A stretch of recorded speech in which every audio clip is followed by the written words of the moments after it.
건강 서비스 숍이 모여있는 유명한 거리가 있습니다. 그런데 유독 한 곳만 문전성시를 이룬다고 합니다. 사람들은 이 매장이 만실이 된 뒤에야 다른 곳을 찾는다고 합니다. 하루는 이 거리에서 가장 장사가 안 되는 곳의 사장이 문전성시를 이루는 가게에 무언가 특별한 비결이 있나 싶어 몰래 손님으로 가장해 방문했습니다. 그런데 본인의 가게와 비교해 하나부터 10까지 딱히 더 나은 점을 찾지 못했습니다. 가장 중요한 기술도 비슷했습니다. 결국 절박해진 사장은 솔직하게 정체를 밝히고 도움을 요청했습니다.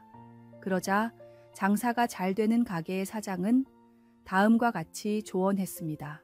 우리 매장은 단순히 기술을 제공하는 곳이 아니라 지친 사람들에게 활력을 제공하는 곳입니다. 저는 우리 가게를 방문한 사람들이 활력을 얻을 수 있도록 신경을 많이 쓰고 있습니다. 마찬가지로 우리 직원들도 단순한 기술자가 아니라 사람들에게 에너지를 불어넣는 사람이라고 가르칩니다. 목적의식에서 오는 작은 차이를 손님들이 느끼고 더 많이 찾아주시는 게 아닐까요? 세상 속에서 살아가는 우리 크리스천의 목적은 무엇입니까? 복음을 더욱 효과적으로 전하기 위해서는 크리스천인 우리가 있는 곳에서 다툼이 그치고 웃음이 피어나고 사랑이 넘쳐나는 곳으로 변화되어야 한다고 생각합니다. 우리가 삶의 목적을 분명히 할 때 단순한 일상의 활동도 새로운 의미를 가지게 됩니다. 주님의 사랑을 담아 모든 일을 할 때 우리의 삶은 다른 이들에게 생명을 불어넣는 축복의 통로가 될 것입니다. 오늘의 말씀. 내가 가는 길을 그가 아시나니 그가 나를 단련하신 후에는 내가 순금같이 되어 나오리라. 오늘의 만나. 오늘 하루 당신이 하는 모든 일에 목적의식을 부여해 보세요. 직장에서, 가정에서, 사회에서 단순히 일을 하는 것이 아니라 사랑을 전하고 희망을 나누는 사람이 되어 봅시다. 작은 변화가 주변을 밝히는 큰 빛이 될 수 있습니다.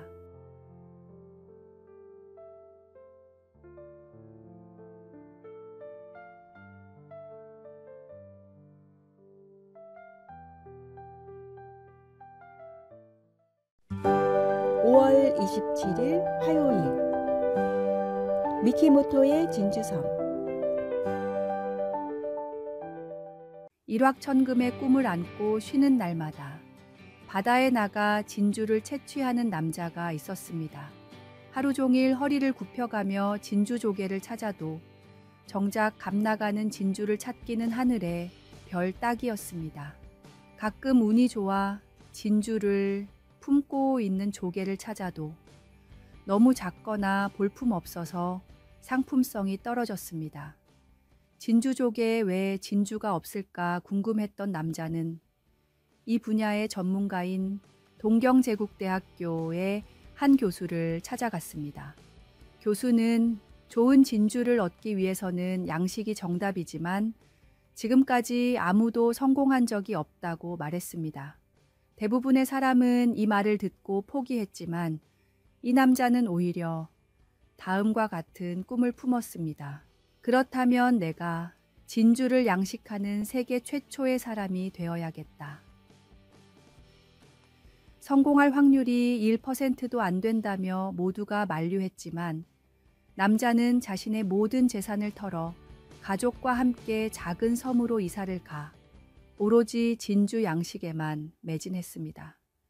4년 뒤 남자는 세계 최초로 진주 양식에 성공해 세계적인 보석상이 되었고 남자가 이사를 했던 작은 섬은 남자의 이름을 따서 미키모토 진주섬으로 불리며 유명한 관광지가 되었습니다.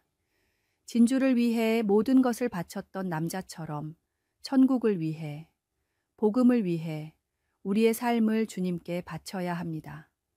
가치 있는 목표를 위해 모든 것을 투자할 때 우리의 삶은 진정한 보석과 같은 열매를 맺게 될 것입니다. 오늘의 말씀. 또 천국은 마치 좋은 진주를 구하는 장사와 같으니 극히 값진 진주 하나를 발견하매 가서 자기의 소유를 다 팔아 그 진주를 사느니라. 오늘의 만나.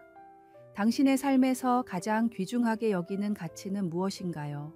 그것을 위해 얼마나 헌신하고 계신가요? 오늘 하루 영원한 가치를 향한 열정을 다시 확인하고 도전해 보시기 바랍니다.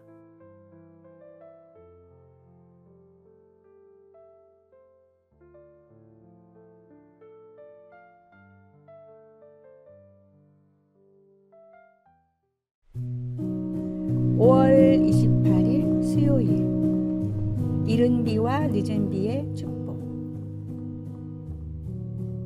구약에는 이른 비와 늦은 비가 축복의 요소로 자주 나옵니다. 때에 맞게 한 번만 비가 오면 될 텐데 왜 이른 비와 늦은 비 두 번이나 필요할까요? 이스라엘 땅의 토지를 살펴보면 이 말씀을 더 깊이 이해할 수 있습니다. 이스라엘 땅은 석회질 성분이 매우 높습니다. 그래서 오랜 기간 비가 오지 않으면 땅이 시멘트처럼 딱딱해집니다. 농사를 짓기에 앞서 이른 비가 오지 않으면 땅이 단단해서 씨앗을 뿌릴 수가 없습니다. 그래서 먼저 이른 비가 촉촉하게 내려야 땅을 기경하고 농사를 지을 수 있습니다. 이렇게 힘들게 지은 농사가 결실로 이어지려면 늦은 비가 내려야 합니다. 땅은 촉촉해졌지만 씨앗을 키울 양분이 없기 때문입니다. 구약 시절의 이스라엘 땅은 이른 비와 늦은 비가 적절하게 내리지 않으면 도저히 수확을 할 수 없는 매우 척박한 환경이었습니다. 이른 비가 내리지 않으면 농사를 지을 수가 없고 늦은 비가 내리지 않으면 수확을 할 수가 없었습니다. 구약 말씀에 나오는 이른 비와 늦은 비는 우리의 모든 필요를 완벽한 타이밍에 주님께서 채우실 것이라는 고백입니다. 우리의 인생을 뒤돌아보면 언제나 우리의 계획보다 하나님의 계획이 정답이었다는 사실을 깨닫게 됩니다. 하나님의 응답이 때로는 조금 빠르고 때로는 조금 늦더라도 모든 것이 주님 손에 달려 있음을 믿음으로 고백하십시오. 오늘의 말씀. 그러므로 형제들아 주께서 강림하시기까지 길이 참으라. 보라, 농부가 땅에서 나는 귀한 열매를 바라고 길이 참아 이른 비와 늦은 비를 기다리나니. 오늘의 만나. 인생의 특정 시기에 응답이 없어 애타는 마음이 들 때도 하나님은 당신의 완벽한 때에 필요한 축복을 보내십니다. 오늘 기다림의 시간도 하나님의 계획 안에 있음을 신뢰하며 이른 비와 늦은 비를 보내실 주님을 기대하는 하루가 되시기 바랍니다.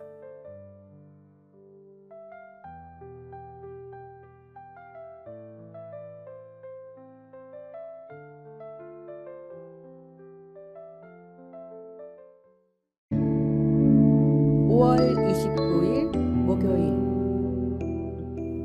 삶의 난 경건의 길. 산에는 원래 나 있는 길이란 없습니다. 다만 사람들이 같은 곳을 계속 왕래하다 보니 풀이 꺾이고 나무가 뽑혀서 길처럼 보일 뿐입니다. 길이 나 있는 곳이라면 그곳이 어디든지 사람이 자주 다닌다는 뜻입니다. 산과 숲을 거니는 사람은 저마다의 목적이 있었을 것입니다.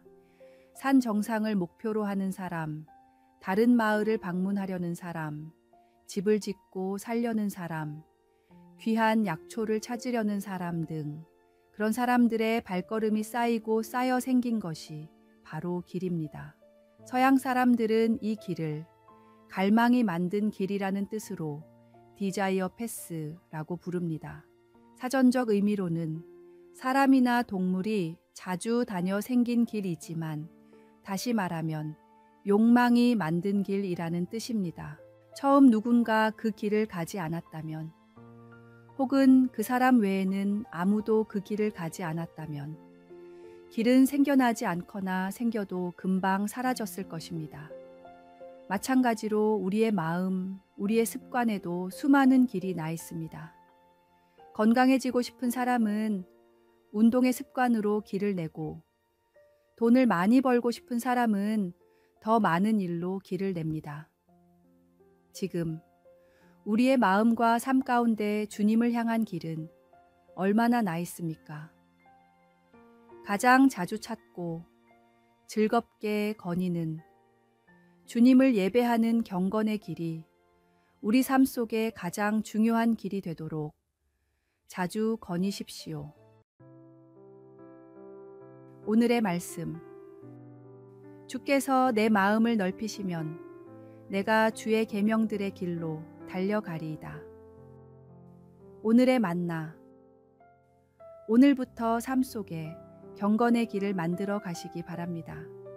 매일 같은 시간에 말씀을 읽고 기도하고 찬양하는 습관이 쌓일 때 당신의 마음에도 주님을 향한 아름다운 길이 생겨날 것입니다.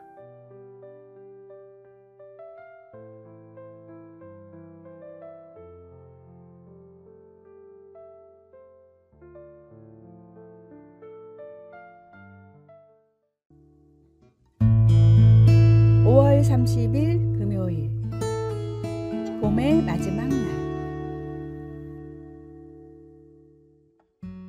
한 정원사가 있었습니다. 그는 매일 아침 정원을 돌보며 하루를 시작했습니다. 하루는 심한 폭우가 내린 후 정원에 많은 꽃들이 망가져 있는 것을 보게 되었습니다. 정원사는 낙담하는 대신 살아남은 꽃들을 하나하나 살피기 시작했습니다.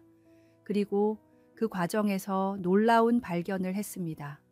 강한 비로 인해 흙이 씻겨 나가면서 오히려 뿌리가 더 깊게 자리 잡은 식물들이 있었고, 새로운 싹들이 돋아나고 있었던 것입니다. 그는 일기장에 이렇게 적었습니다. 오늘 나의 정원은 어제의 정원과 다르다. 많은 꽃을 잃었지만 더 강해진 식물들을 발견했다.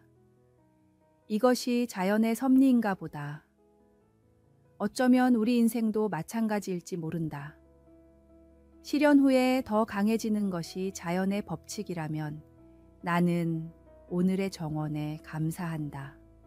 5월의 마지막 날에 서서 우리도 지난 봄을 돌아보면 어떨까요? 기대했던 일이 이루어지지 않았을 수도 있고 예상치 못한 어려움을 만났을 수도 있습니다. 하지만 그 속에서도 우리는 분명 성장했고 새로운 가능성을 발견했을 것입니다. 감사는 모든 것이 완벽할 때만 하는 것이 아닙니다. 오히려 부족함 속에서도 채워주시는 하나님의 은혜를 발견할 때 진정한 감사가 시작됩니다. 오늘의 말씀. 범사에 감사하라. 이것이 그리스도 예수 안에서 너희를 향하신 하나님의 뜻이니라. 오늘의 만나. 작은 일상의 순간들, 당연하게 여겼던 것들에서 감사의 이유를 찾아보세요. 감사는 더 많은 감사를 불러오는 축복의 시작입니다.